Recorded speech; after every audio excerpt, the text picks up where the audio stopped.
In transition, it would go under the water until about right there, and then it would start to push up out of the water, like that. Thanks for watching Be Better Golf. I'm out here in Superstition Mountain, Arizona, at this really beautiful facility with Milo Lyons. Hi, Milo. Hi. Thumbs up and a little elbow there. So we are talking today in this video about creating really a lot of ball speed. Milo, you've always, like, right off the bat, you always had an ability to make it go, like, fast and far. Pretty much. Let's see it. So Milo's a former baseball player, and we got the flight scope set up and everything. In his late teens, he converted to golf, had a good, real good college career, All-American, and has played on a lot of the different tours of the world.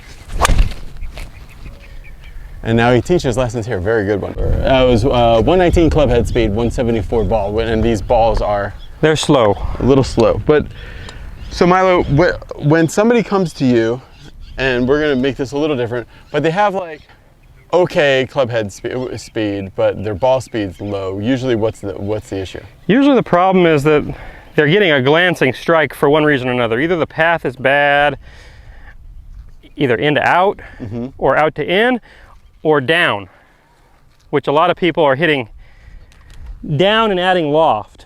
Okay, show us that. So down and adding loft would be when the club head is traveling down into the ball, but adding loft. Oh yeah, so that's a really bad combo for... That puts a lot of backspin on it and not a lot of, you don't get much ball speed for the amount of club head speed that you're generating. All right, show us kind of a slow one like that. See if I can even do it. It's like out of... Okay. Success. Yeah, right. So what's your keys for getting more ball speed then? Well, for the average player.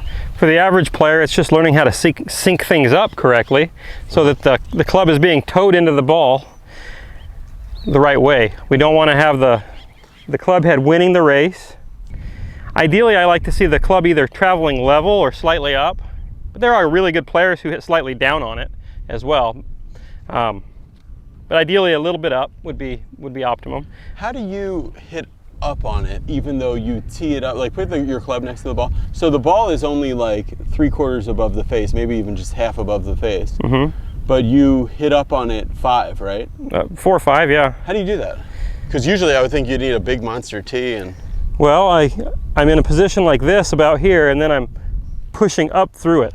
So because you're towing it and then you are lifting it with your legs. Yeah, my hands are far enough forward in their arc, so they reach their low point about right here. And so from here on, my hands are beginning to elevate, which is elevating the club through the ball. All right, let's see one where you, even though this tee's low, let's see one where you have like 5 or 6 up. Yeah, you can really see it in your legs. So I'll bet if we look at the numbers, we could probably see that missed all the club data. This thing's not working very good today. No, it only gets the first couple and then... Okay. I don't know if it's not liking the heat or what it is, but... Yep. So we're gonna, all right, so we got the ball speed. My highest ever was 172 point something.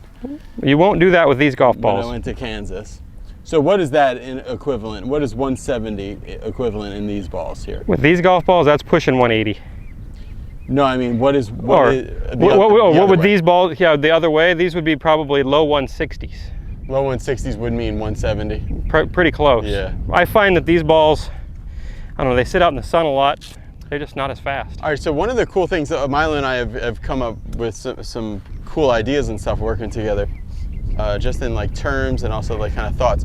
So one of the cool things we were talking about, Milo, is like if I was here and I was in a pool of water and my belt buckle was the water line, right? What would I want relative to where the water is up to here? What would I want my belt to do? You'd want it to go under the water. Oh, really? In transition.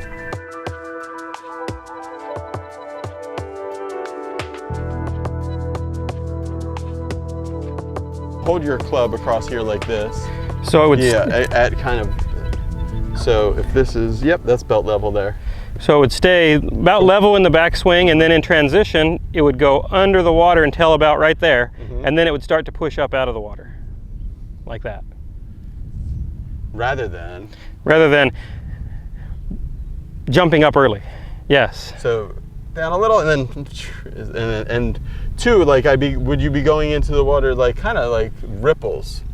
Like it wouldn't be like violent slashes, sloshing around. No. Yeah. Sink. Okay, so we're gonna try that. What I was getting confused about was, okay, if the max force is about here into the ground, I was like, you know, up and out of it. That's a lot of people do that. They do it by nature. A lot of it's because their wrists aren't functioning correctly, so their pelvis has to compensate for that. To square the club? Yeah, well, if you're throwing these angles early to try to square the club face up, then what is your pelvis going to do in response? All right, so I'm in the water here, and I want to go. That was pretty good. Yeah. For me, Milo, as I try to get more ball speed, like I torque the club more and I jump out more. Yep. And you're saying that my jump needs to be way later. Like basically it's going to feel like I've hit the ball already and then I'm jumping. And my torque needs to be not at all. Exactly. Like as far as my added risk. Yeah, you're not trying to make that club unload like that. It unloads for other reasons. So it's got to be like that? Yes. All right, try one like that. So I'm gonna sink and just slash it.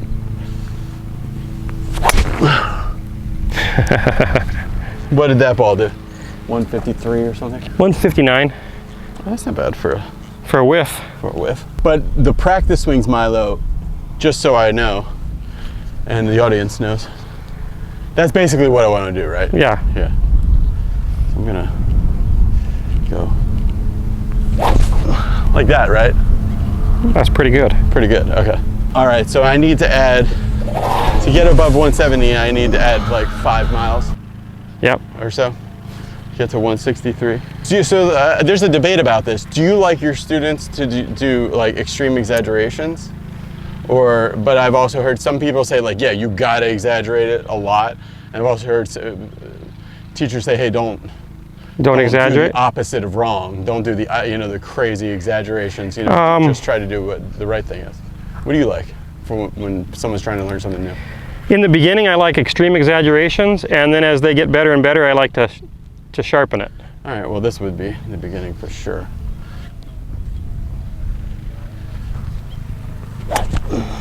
Okay. That's Make sure that those arms don't get all floppy on you like that. Oh, you mean like? Yeah, you're not gonna have any face control, right? Yes.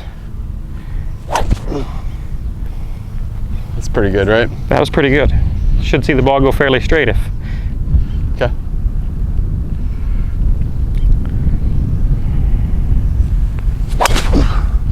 Yep. Where's the hottest spot to hit it on the face? Probably slightly high and slightly on the toe. Okay. So as I'm building more speed, rather than jumping harder, I should be thinking get even deeper into the water. Huh. Yeah. Your jump always happens. Like that's going to happen anyway. That's going to happen no matter what you do. If I can be kind of tall here with this kind of rounded posture at the top and extend my right side and really get in the water, only with not so floppy arms. Exactly. And you don't want to have that structure all floppy, because then you have no control of the face, which is the majority of the game. So let's get real deep in the water.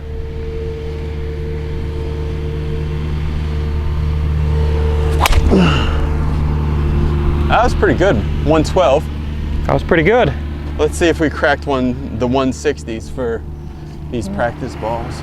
By where it landed, it was pretty fast. 164. So translate that. 164 with a Pro V1 would be what? That would be around 170. Your club head speed on this one says 113. Okay, good. So it actually read faster on flight scope than it did on... For once, yeah. Well, that's good. 164, so that's right around 170.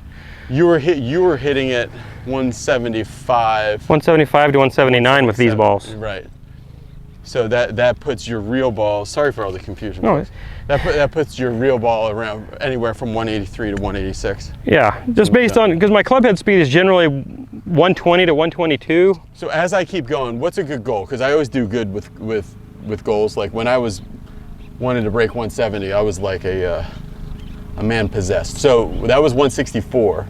I don't know if I'm going to get a ton better than that. What do you think would be a good goal? For today? Mm-hmm. I don't know that you're going to do much better than that. But if you, let's see if you can get 165. All right, so that was about as good as you could hit it, right? Yeah, it was pretty good. Yeah, it was. All right, I lost $1 to you on the golf course yesterday.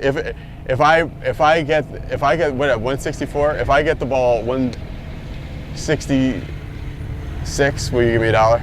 Sure. Well, you can have your $1 back. I can have my $1 back. Yeah. Right. No new dollars for you. All right, 166. 166 would easily put me in the 170s then. Yeah, if this was a Pro V1, it would easily. Okay. Whoa, I want to get deep in the water and be super wide, huh, Milo? That's it. Sure feels different. Okay. That was real close, but the face was too open to get a high speed off of that. That was 111 on the. 163, 111, they match. That radar's pretty accurate. Yeah. How do people swing fast but still be on, like, for me, like finding the face again and again is really being on a good plane. Part of it's good plane, a lot of it is the timing of when your body pushes. So if you're up and down a lot, Show us, yeah. you're not going to be that good. Uh-huh. So you want the way you push to create rotation, not up and down. So if I'm doing that, that's not actually helping me create more speed. The push has to create more rotation. Oh, okay, got you. Yeah. If that makes any sense. Yeah, your push is throwing that left hip. It pushes the left hip back and around so that it accelerates things. If all it's doing is pushing the left hip up, it's not helping anything. Oh yeah, that's good. That's good. I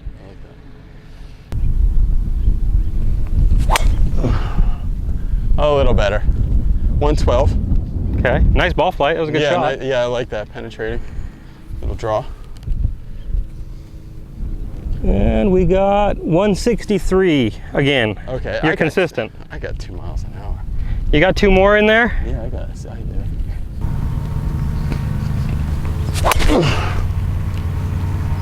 That's a long ball. I jumped a little too much on it, maybe. 114. Yeah. How'd I do, Milo?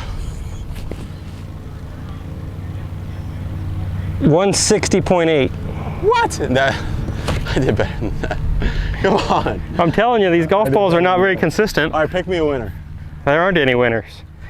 When I pull out a real ball, because I was getting mad one day, because I couldn't get it over 180 with these. Oh yeah. And I hit like 188 with one of my real balls, yeah. Well, that's because most of these balls have been hit by you and ruined. No, they just stand out here in the 110-degree sun all day. And I'm going to hit this ball so hard.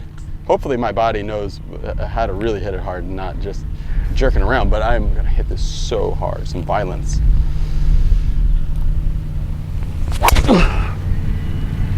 That was pretty good. That was good. Only 112, but that was really, that would be a good golf course shot. 112, 162. 162, okay. Here's your 4 more. So your angle of attack, you're hitting down 1/2 degree. Okay. So that's 116. I'm in jeopardy of leaving that $1 in Arizona. With these balls, I got to, what was it, 160? 164. 164 on a good ball. And I got there by feeling like I was in the pool and really just getting deeper in the water here and really staying under the water. A little bit of a wide right arm. So that 164 translated to a real ball, we can add 8 to it, so it'd be like 172, 173. Around there. Around there, maybe 172. Okay. Well, you could just do the math on the club head speed and times it by 150. If you're hitting it good. If you hit it good. Get deep in the pool and really move it.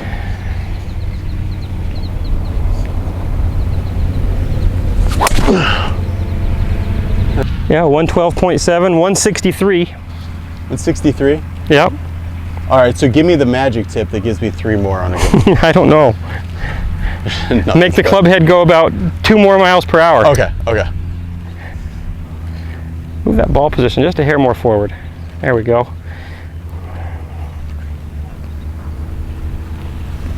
Ah. 112 again.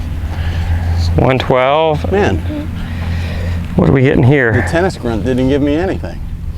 112. Oh, you went over 165 though. What did I get? 165.8. That's 166. Yeah. All right. Yeah. Make sure when you change directions that you don't go and arch your back. You want to go, see how I'm more in, That was better, right? yeah. All right, last one, guys, because I'm running out of. You're out of gas. I got up to what? 165.8. Yeah. Wanted to beat 166, but now it's getting legitimately hot. It's hot out here. Yeah. What is it? Like probably It's in the 100s for sure. 100s. Okay. Probably 102 or so.